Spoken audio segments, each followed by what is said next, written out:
Chapter पे चलते हैं। देखिए भाई, संस्थान प्रमुख की भूमिका। उच्च शिक्षा संस्थान में, इसको बड़ा कर लेते हैं, हाईलाइट हो गया भाई, हाईलाइट हो गया, वेरी गुड, ठीक है। देखिए भाई, इसमें क्या है, उच्च शिक्षा संस्थानों में समता के संवर्धन है, विनियम 2026 के सेक्शन 4, मैंने क्या कहा है, जो भी मैं कहूंगा इस गजट के अनुसार कहूंगा, इस गजट के अनुसार ही कहूंगा, ध्यान रखिएगा।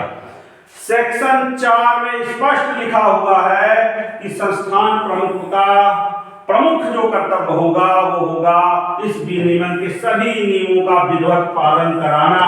ये बात सेक्शन 4 में लिखी हुई है, आप पढ़ लीजिएगा एक बार। दूसरी बात, अब आइए देखिए क्या क्या बेचारे के कर्तव्य दिए हुए हैं, देखिए तो जरा, देखिए, बड़ा करता हूं मैं इसको, आपके सामने आए। देखिए भाई, इसका कर्तव्य दिया हुआ है, भेदभाव के उन्मूलन का कर्तव्य होगा कि संस्थान में कोई भेदभाव न होने पाए। अभी आगे बताते हैं। हितधारकों के बीच समता के संवर्धन का। अब हितधारक कौन? हितधारकों का जो समूह है वो बहुत बड़ा है। इस हितधारक में देखिए भाई, आपके स्टूडेंट तो है ही है, इसके अलावा आपके फैकल्टी मेंबर हैं, फैकल्टी मेंबर के साथ एम्प्लॉय हैं उच्च शिक्षण संस्थानों के, ठीक है। एम्प्लॉय के अलावा जो मैनेजमेंट से जुड़े हुए लोग हैं उनको भी हितधारक बनाया गया है, उनको भी स्टेक होल्डर बनाया गया है, अर्थात इनके बीच भी समानता, इतना सारा एरिया दिया गया है। ये सारी जिम्मेदारी के साथ भी की है उच्च शिक्षण संस्थान के प्रमुख की, कोई बात नहीं करेंगे बेचारा।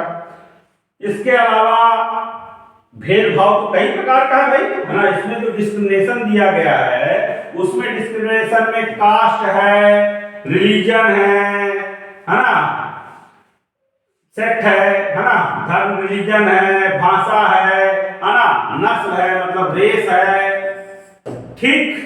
और इसके अलावा लिंग है, विकलांगता है ना। इन आज बहुत सारे आधार दिए गए, इन सब आधारों पे भेदभाव ना हो, वो देखेगा, चलिए अच्छी बात है, ठीक है।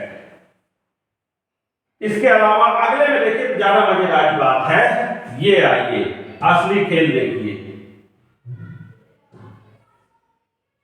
जो इक्वल अपॉर्चुनिटी सेंटर बनाएंगे ईओसी, और ईओसी का अध्यक्ष कौन होगा, हेड कौन होगा, जो ईओसी बनेगी, इक्वल अपॉर्चुनिटी सेंटर्स होंगे, जो समता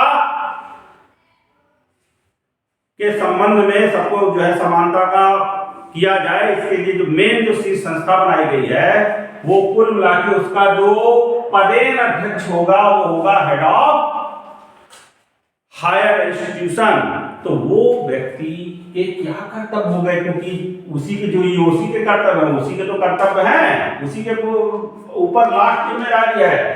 उच्च शिक्षण संस्थान में समुदाय को समग्र रूप से समता, समान अवसर सुनिश्चित करना। समाज सोचिए, 12 उसके काम दिए गए, बहुत बड़े हैं, इतने बड़े उन कार्यों की सूची तैयार करवाना, है ना। वंचितों कल्याण वर्ग के लिए क्या योजनाएं चल रही हैं, समाज के गतिविधियों से संबंधित व्यक्ति छात्रों को समूह सहायता करना, ठीक है, आदि आदि आदि। इसके अलावा, ठीक है भाई, इसके अलावा एक छोटी इकाई भी गठित करेगा, जो मैं अभी कह रहा था समता समूह या इक्विटी स्क्वाड की। इसके अलावा इनके भी कार्य देखेगा, कोऑर्डिनेटर है लेकिन इनके भी कार्य देखेगा, साथ ही साथ इक्विटी एम्बेसडर भी नियुक्त कराएगा, उनके भी कार्यों को देखेगा।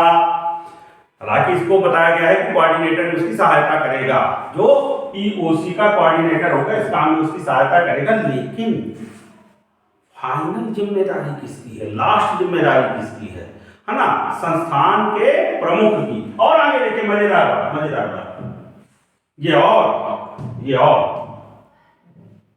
बेचारे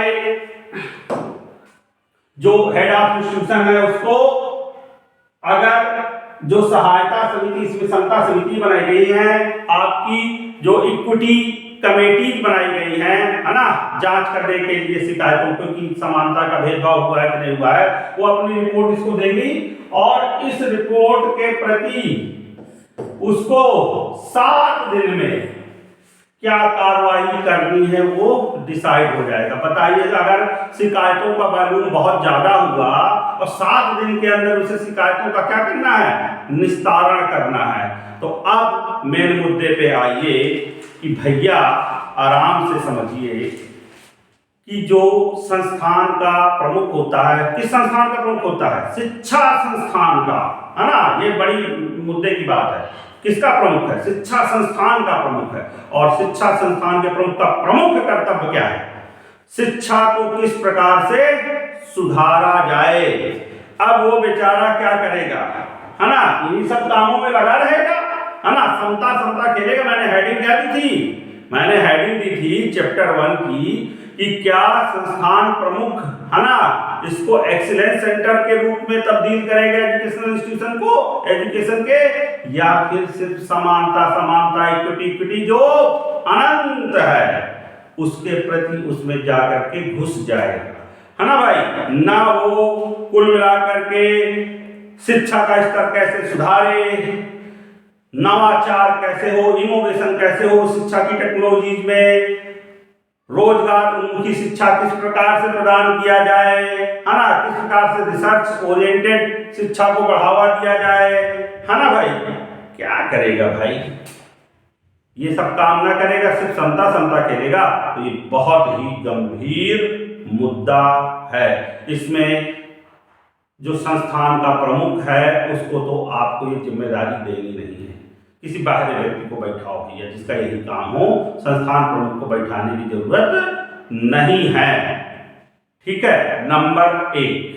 अब आते हैं हम चैप्टर नंबर 2 पे। देखिए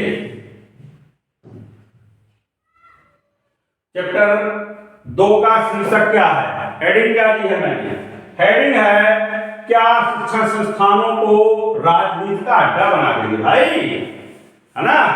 क्यों, क्या करेंगे, राजनीति का अड्डा बना देंगे भाई। क्यों, मैं क्यों ऐसा आरोप लगा रहा हूं, जिन भी बेहद